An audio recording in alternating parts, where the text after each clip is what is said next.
Good evening dear student, কেমন রয়েছো? আশা করি তোমরা প্রত্যেকে ভালো রয়েছো। প্রত্যেকে আমাদের 23 নম্বর প্র্যাকটিস সেটে যুক্ত হয়ে যাবে এবং ক্লাসে যুক্ত হওয়ার আগে প্রত্যেকে একবার ক্লাসটাকে তোমাদের যত বন্ধু রয়েছে যারা এসএসসি জিডি 2025 এক্সাম দিতে চলেছে প্রত্যেকের কাছে ক্লাসটাকে একবার তোমরা শেয়ার করে দেবে, যেন তারাও আমাদের সঙ্গে যুক্ত হতে পারে এবং প্র্যাকটিস সেটটা ঠিকঠাকভাবে করতে পারে। তাহলে আজকের আমাদের 23 নম্বর প্র্যাকটিস সেটের প্রশ্ন রয়েছে। তোমরা প্রত্যেকে কিন্তু রাফ শিট এবং একটা কলম নিয়ে বসে যাবে এবং আমি করার আগে তোমরা অ্যান্সারটা করবে এবং প্রত্যেকটা অ্যান্সার আমার সঙ্গে মেলাবে যে কতটা ঠিক হচ্ছে, এবং ক্লাসের শেষে তোমরা অবশ্যই আমাকে জানাবে যে তোমার কতটা প্রশ্ন ঠিক হয়েছে, তুমি কতটা প্রশ্ন ঠিক করতে পেরেছো। তাহলে কি বলছে, একজন অসাধু দোকানদার কেনা দামে চাল বিক্রি করছে, অর্থাৎ যত টাকায় কিনছে তত টাকায় বিক্রি করছে। তাহলে বলছে যে কিন্তু সে 1000 গ্রামের জায়গায় কত গ্রাম দিচ্ছে? 925 গ্রাম। তাহলে বলছে তার লাভের শতাংশ খুঁজুন। প্রশ্নতে বলছে যে দামে কিনছে সে দামে বিক্রি করছে, কিন্তু 1000 গ্রাম যেখানে দেওয়ার কথা সেখানে দিচ্ছে কত? 925 গ্রাম। তার মানে তার শতকরা লাভটা কত আমাকে জিজ্ঞাসা করে। তার মানে যেখানে 1000 গ্রাম দেওয়ার কথা দিচ্ছে 925 গ্রাম, কত কম দিচ্ছে আমার? 75 গ্রাম। আর যেটা কম দিবে সেটাই লাভ করবে। তাহলে 75 গ্রাম লাভ করছে কতটা জিনিস বিক্রি করে? 925 গ্রাম দিয়ে। কত জিনিস দিয়ে? 925 গ্রাম দিয়ে আমার 75 গ্রাম লাভ করে নিচ্ছে। যেহেতু আমার 75 গ্রাম কম দিচ্ছে, দেওয়ার কথা কত ছিল? 1000 গ্রাম, কিন্তু দিচ্ছে 925। তার মানে কত কম দিচ্ছে? 75 গ্রাম। আর যেটা কম দিবে সেটাই লাভ করবে, আর সেটা লাভ করছে কতটা জিনিস দিয়ে? 925 জিনিস দিয়ে। তাহলে 100তে কত? তাহলে তোমরা যদি কাটাকাটি করো তাহলে 5 15 75, 5 1 5, 5 8 40, 5 5 25, 5 8 40, 2 42, আচ্ছা 5 5 25, 5 দ্বারা 3, 5 দ্বারা 3, 5 7 35। এভাবে কাটাকাটি করবে, কাটাকাটি করলে পেয়ে যাবে 8.11% হয়ে যাবে আমাদের অ্যান্সার। তাহলে কত লাভ হবে তার শতকরা লাভটা হয়ে যাবে 8.11%, তার লাভ হয়ে যাবে। চলো নেক্সট কোশ্চেন দেখবে কি বলছে। 24 জন পুরুষ 9 দিনে একটি কাজ সম্পন্ন করতে পারে, অর্থাৎ 24 জন পুরুষ রয়েছে। 24 জন পুরুষ আমার কত দিনে কাজ করছে? 9 দিনে একটা কাজ সম্পূর্ণ করতে পারছে। তার মানে 9 দিনে, তাহলে মোট কাজ কত হয়ে যাবে? 24 × 9, তাহলে কত হলো? 4 9 36, 6 হাতে হলো 3, 9 2 18, 19 20 21। তার মানে টোটাল কাজ কত হয়ে গেল? 216 ইউনিট। 24 জন পুরুষ 9 দিনে করছে, তাহলে মোট কাজ কত হয়ে যাবে? লোক সংখ্যা ইন্টু দিন, লোক সংখ্যা ইন্টু দিন করে দিলে আমরা পেয়ে যাব কত? মোট কাজ। তাহলে মোট কাজ কত হয়ে গেল? 216 ইউনিট। এবার কি বলছে, তারা কাজ শুরু করার 3 দিন পরে আরও 8 জন পুরুষ আছে। তারা কাজ শুরু করার পরে অর্থাৎ 24 জন যখনই কাজ শুরু করলো, শুরু করার 3 দিন পরে, অর্থাৎ তারা তো অলরেডি আমার কত দিন? 3 দিন কাজ করে নিয়েছে। 3 দিন পরে আমার 8 জন এসে, তাহলে 3 দিনে তারা 24 জন কত কাজ করেছে? 3 4 12, 2 হাতে থাকলো 1, 3 6 7, অর্থাৎ 72 ইউনিট কাজ করে নিয়েছে। তাহলে মোট কাজ কত ছিল? 216 ইউনিট। তার মধ্যে তারা 72 ইউনিট কাজ 3 দিনের মধ্যে করে নিয়েছে। তাহলে বাকি রয়েছে কত? 4, তাহলে 14, 144 ইউনিট কাজ আমার কি রয়েছে? বাকি রয়েছে। এবার কি বলছে, 3 দিন পরে, অর্থাৎ 3 দিনে তারা 72 ইউনিট কাজ করে নিয়েছে, না বাকি আছে 144 ইউনিটের কাজ। এবার 3 দিন পরে কি করছে, আমার আরও 8 জন আসছে। তার মানে 24 জন ছিল প্লাস 8 জন হয়ে গেল, তার মানে 24 + 8। তাহলে এখন 3 দিন পরে, অর্থাৎ 3 দিন পরে কতজন কাজ করবে আমার? 24 আর 8 হয়ে গেল আমার 32। তার মানে 32 জন কাজ করবে এখন। তাহলে বলছে বাকি কাজটা, আচ্ছা বাকি কাজ শেষ করতে তাদের কতদিন লাগবে? তার মানে বাকি কাজ রয়েছে কত আমার? 144 ইউনিট, আর 32 জন কাজ করবে, তার মানে কত দিনে করবে? বাকি কাজ বাই 32 ভাগ করে দাও। 2 দ্বারা 16, 2 দ্বারা 7 2 72, 2 দ্বারা 8, 2 দ্বারা 3 4 34, আচ্ছা 2 দ্বারা 3 9 6, 6 দিয়ে 12 16 36, 2 দ্বারা 4, 2 দ্বারা 18, আর 2 দ্বারা 2, 2 দ্বারা 9, মানে 9/2 পেলাম। তার মানে কত হয়ে গেল? 9/2 = 4.5। তার মানে কত দিনে কাজটা সম্পূর্ণ করবে? 4.5 দিনে, 4.5 দিনে আমাদের কাজটা সম্পূর্ণ করবে। কিছুই না, লোক সংখ্যা ইন্টু কত দিনে কাজটা সম্পূর্ণ হচ্ছে গুণ করে দিলে মোট কাজ পেয়ে যাবো। এবার বলছে 3 দিন পরে যোগ হবে, তার মানে অলরেডি তারা 3 দিন কাজ করেছে। 24 জন 3 দিনে কত কাজ করবে? 72 ইউনিট। বাকি থাকবে কত? 240 থেকে 72 বাদ দিয়ে দাও, 144 ইউনিট কাজ বাকি থাকবে। এবার কি বলছে, 8 জন যুক্ত হয়েছে, মানে 24 জন ছিল 8 জন হয়েছে, তার মানে 32 জন। এখন 32 জন কত করবে বাকি কাজ? 144 ইউনিট কাজ। তার মানে 144 ইউনিট কাজ করবে 32 জন। 32 দ্বারা ভাগ করে পেয়ে যাবো 4.5 দিনে। তাহলে কত দিনে সম্পূর্ণ হবে? 4.5 দিনে কাজটা আমার সম্পূর্ণ হয়ে যাবে। চলো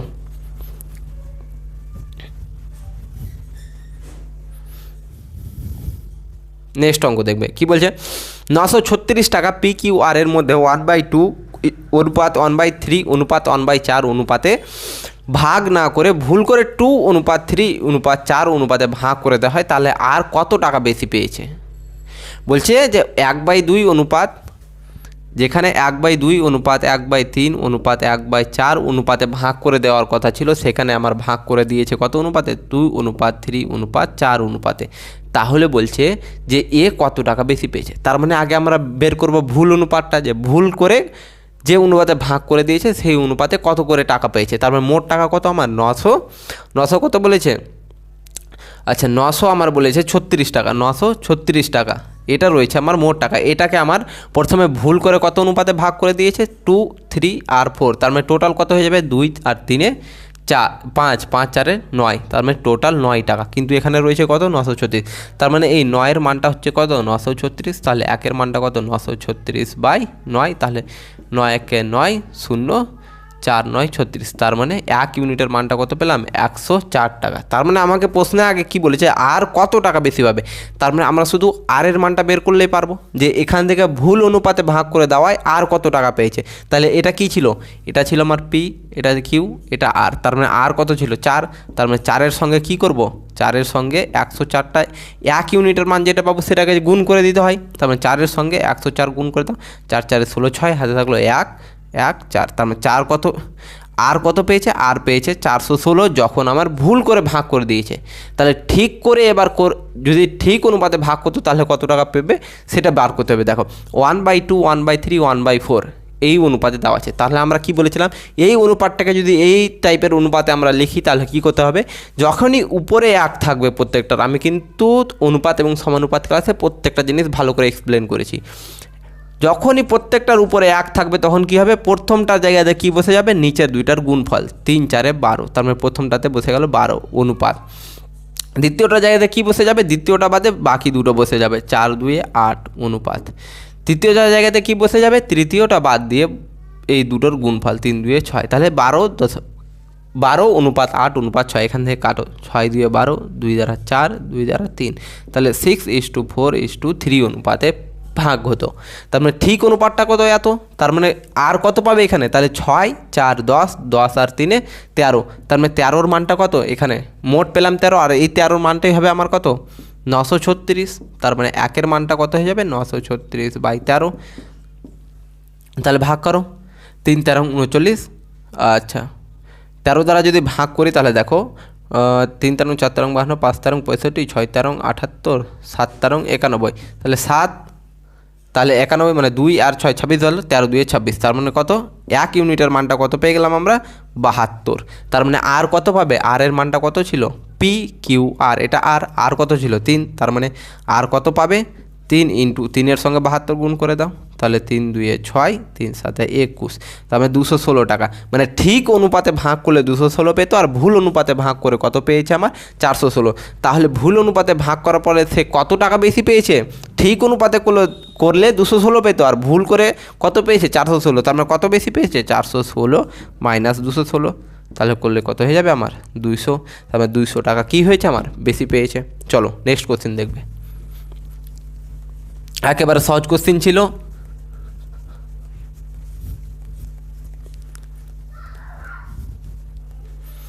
আর এই অনুপাতগুলো কিভাবে বের করতে হবে ভগ্নাংশের আকারে থাকলে, আমি প্রত্যেকটা মেথড কিন্তু তোমাদের রেশিও অর্থাৎ অনুপাত এবং সহানুপাত ক্লাসে আমি কিন্তু প্রত্যেকটা জিনিস আমি শিখিয়ে দিয়েছি, যে কোন টাইপের অনুপাতকে কীভাবে লেখা যায়, প্রত্যেকটা জিনিস ডিটেলসে বলা আছে। চলো কি বলছে, 10% 5% এবং আচ্ছা 10% 5% এবং 3.5% পরপর 3টি ছাড়ের সমতুল্য একক ছাড় কত হবে। তার মানে কত পার্সেন্ট, 10%, 5% আর কত বলেছে 3.5%। 3.5% মানে কি 3 2 6 আর 1 যোগ করলে হয়ে যাবে 7, 7/2%। তার মানে 10% 5% 7/2%-এর আমার কি বের করতে বলেছে, পরপর এই ছাড়, একবার 10% দিলে তারপর আবার 5, তারপর আবার 7/2% ছাড় না দিলে একবারে তুমি যদি সেই ছাড়টা দাও তো কোন ছাড়টার সমান হবে আমি জিজ্ঞাসা করছে। 10%-এর মান কি 1/10, 5%-এর মান কি 1/20, 7.5%-এর মান কি 7 বাই কত হয়ে যাবে 200। এটাই তো অর্থাৎ 7/2 বাই 100 দ্বারা ভাগ করতে হবে, 100টা আমার এখানে চলে আসবে। তাহলে দেখো তার মধ্যে যদি 10 টাকা দাম হয় এমপি আর এসপি, ছাড়ে কার কার অনুপাত হয়, বাজার মূল্য আর বিক্রয় মূল্য। তবে 10 টাকা যদি হয় 1 টাকা ছাড় দিচ্ছ, বিক্রি করবে 9 টাকায়। 20 টাকা যদি বস্তুটার নির্ধারিত মূল্য হয় 1 টাকা ছাড় দিচ্ছ, 19 টাকায় বিক্রি করবে। 200 টাকা যদি 200 টাকা যদি বস্তুটার নির্ধারিত মূল্য হয় তাহলে 60 টাকা ছাড় দিচ্ছ, বিক্রি করবে 193 টাকায়। তার ফলে এখান থেকে আমাদেরকে কী বের করতে হবে, এই তিনটার গুণফল করবে, গুণফল এই তিনটার গুণফল দিয়ে এখানে কিছু একটা আসবে, এখানে কিছু একটা আসবে, এখান থেকে এটা কত কম সেটা আমরা দেখব। যে এখান থেকে এটা যদি আমার Z% কম হয় তাহলে Z/, কত হয়ে যাবে আমার, এই x × 100 করে দিবে, সেটাই হয়ে যাবে অ্যান্সার। এটা থাকবে তোমাদের হোমওয়ার্ক। কে প্রত্যেকে করে আমাকে দেখাবে, প্রত্যেকে করে কিন্তু তোমরা টেলিগ্রাম গ্রুপে গিয়ে সেখানে প্রত্যেকের চ্যাট বক্স ওপেন করা আছে, প্রত্যেকে কিন্তু আমাকে ছবি পাঠাতে পারবে, সব কিছু পারবে। সেখানে তোমরা খাতার ছবি তুলে পাঠাবে যে এটা কত অ্যান্সার এসছে এবং কমেন্টেও তোমরা অ্যান্সার করবে। চলো, যেহেতু এই টাইপের অঙ্ক প্রত্যেকটা সেটা দেখছি সেই জন্য আর আমি করে দিচ্ছি না এই অঙ্কটা, তোমরা প্রত্যেকে আমাকে করবে, করে অ্যান্সার করবে। চলো বলে দিলাম কিভাবে হবে, যারা নতুন রয়েছে তারাও দেখে নিলে, শুধু তোমাদেরকে ক্যালকুলেশন করে অ্যান্সারটা বের করতে হবে। চলো এবার কি বলছে আমার, 16 এর কিউব এবং 48 এর বর্গের গসাগু কত হবে।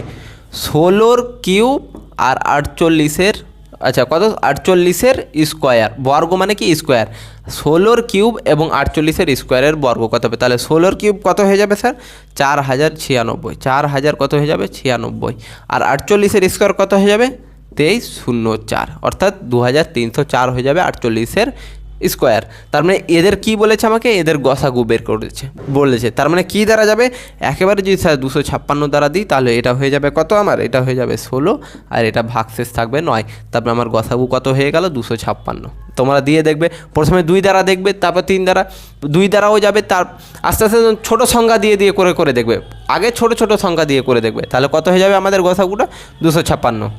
চলো নেক্সট কোশ্চিন করবে। তাহলে আমাদের অ্যান্সারটা কত হয়ে গেল স্যার 256। নেক্সট কোশ্চেনটা দেখবে, তাড়াতাড়ি করে করার চেষ্টা করবে। চলো তাহলে গসাগুটা কত হয়ে যাবে আমার 256। চলো নেক্সট প্রশ্ন কী বলেছে, একটি পেন্টিংয়ের মূল্য 1,40,000 থেকে 1,82,000 পর্যন্ত বৃদ্ধি পায়, তাহলে পেন্টিংয়ের মূল্যের শতাংশ কত বৃদ্ধি পেয়েছে। তাহলে কত থেকে কত হয়েছে, 1,40,000 থেকে কত বৃদ্ধি পেয়েছে 1,82,000, 1,82,000। তাহলে বলছে শতকরা কত বৃদ্ধি পেয়েছে, তার মানে 1,40,000 থেকে 1,82,000 হয়েছে, তার মানে কত বৃদ্ধি পেয়েছে 1,82,000 থেকে এটা বাদ দিয়ে দাও, তার মানে 42,000 বৃদ্ধি পেয়েছে। তার 42,000 বৃদ্ধি পেয়েছে কত থেকে, 1,40,000 থেকে। তাহলে 100তে আমার কত 42,000 টাকা বৃদ্ধি পেয়েছে পেন্টিংয়ের মূল্যটা, কত থেকে আমার 1,40,000 থেকে বৃদ্ধি পেয়ে আমার এত হয়েছে। তারপরে বৃদ্ধি পেয়েছে 42,000 কত থেকে, 1,40,000 থেকে। তাহলে 100%-এ কত, 100তে কত, তাহলে এখানকার 2টা শূন্য, এখানকার 2টা শূন্য গেল, এখানকার 2টা শূন্য, এখানকার 2টা শূন্য, তাহলে 14 × 14, 14 × 8, 3 × 14, 42, 0, 30, তার মানে কত হয়ে গেল আমার 30%। তাহলে কত পার্সেন্ট বৃদ্ধি পেয়েছে স্যার, 30% বৃদ্ধি পেয়েছে। তাহলে পেন্টিংয়ের মূল্যটা কত পার্সেন্ট বৃদ্ধি পেয়েছে আমার, 30% বৃদ্ধি পেয়েছে। চলো নেক্সট কোশ্চিন দেখবে, চলো নেক্সট কোশ্চিন দেখবে প্রত্যেকে। একেবারে সহজ কোশ্চিন রয়েছে আজকের ক্লাসে, সম্পূর্ণ প্রত্যেকটা প্রশ্ন একেবারে জলের মতো সহজ রয়েছে। আশা করি তোমরা 10টাতে 10টা করে আসতে পারবে। কি বলছে, একটি বস্তুর ওপর 20% ছাড় অন্য বস্তুর ওপর 25% ছাড়ের সমান। কি বলেছে আমাকে, একটি বস্তুর ওপর 20% ছাড় অন্য বস্তুর ওপর 25% ছাড়ের সমান। তার মানে একটা বস্তুর দাম আমি ধরে নিলাম x টাকা, আর অন্য একটা বস্তুর দাম ধরে নিলাম আমি কত টাকা, y টাকা। তার মানে এই বস্তুটার ওপর 20% ছাড়, 20% ছাড়টা কার সমান হবে, অন্য বস্তুর ওপর, অর্থাৎ এই বস্তুর ওপর 25% ছাড়ের সমান। তাহলে এখান থেকে 0 0 কাটবে, 5 দ্বারা 4, 5 দ্বারা 25। তাহলে x এই ওয়াইটাকে নিচে নিয়ে আসলাম, এই 4টাকে নিচে নিয়ে আসবো, তাহলে 5/4। তাহলে x/y এর অনুপাতটা কত পেয়ে গেলাম 5/4। অর্থাৎ এক্সটা কী ছিল বস্তুর দাম, ওয়াইটা কী ছিল অন্য বস্তুর দাম। তার মানে এক্সের একটা বস্তুর দাম 5 টাকা হলে একটা বস্তুর দাম 4 টাকা হবে, কিন্তু অপশান আমার 5/4 নেই। তার মানে কী হতে পারে আমাকে জিজ্ঞাসা করে জিজ্ঞাসা করছে, পসিবিলিটি জিজ্ঞাসা করছে। তার মানে দেখো তো আমরা 20 দ্বারা যদি উপর নিচে গুণ করে দিই তাহলে কত পাবো? 5 20 100 আর এটা 4 20 80। তাহলে দেখো তো 100 আর 80 কি রয়েছে প্রশ্নে? 100 আর 80, হ্যাঁ অবশ্যই রয়েছে, 100 এবং 80 রয়েছে। তার মানে একটা বস্তুর দাম 100 টাকা হলে একটা বস্তুর দাম 80 টাকা হবে। এইভাবে তোমরা কোনো সংখ্যা দ্বারা গুণ করে দেখবে। পসিবিলিটি আমাকে জিজ্ঞাসা করেছে যে কি কি হতে পারে, তার মানে একটা 5 একটা 4 হবে। তার মানে আমরা যদি 20 দ্বারা গুণ করি তাহলে উপর নিচে 20, তুমি 22 দ্বারাও করে দেখতে পারো, 15 দ্বারাও করে দেখতে পারো, অপশান মিললে আমার হয়ে যাবে সেটা। তার মানে আমি 20 দ্বারা করে দেখলাম উপর নিচে, তার মানে হয়ে গেলে 100/80। তার মানে একটা বস্তুর দাম 100 হলে অপরটার দাম কত হয়ে যাবে? 80 টাকা। চলো নেক্সট কোশ্চেন। একেবারে সহজ কোশ্চেন ছিল। এই টাইপের অঙ্কগুলো সম্পূর্ণ ডিপেন্ড করে তোমার কার উপরে? অপশানের উপরে। অপশান যেটা চেয়েছে আমাকে সেই হিসেবে কাজ করতে হবে। চলো, কোন অনুপাতে একজন ব্যবসায়ীকে প্রতি কেজি 18 এবং প্রতি কেজি 27 এর দুটি পরিমাণ মিশ্রণ করতে হবে যাতে মিশ্রণের দাম, নতুন মিশ্রণের দাম প্রতি কেজি 25 টাকা করে হয়? অর্থাৎ একটা রয়েছে 17 টাকা কেজি দামের জিনিস, আর একটা কত? আচ্ছা 18, সরি, একটা রয়েছে 18 টাকা কেজি দামের, অর্থাৎ প্রতি কেজি দাম 18 টাকা। আর একটা বস্তু রয়েছে যার প্রতি কেজি দাম হচ্ছে আমার কত? প্রতি কেজি দাম হচ্ছে 27 টাকা।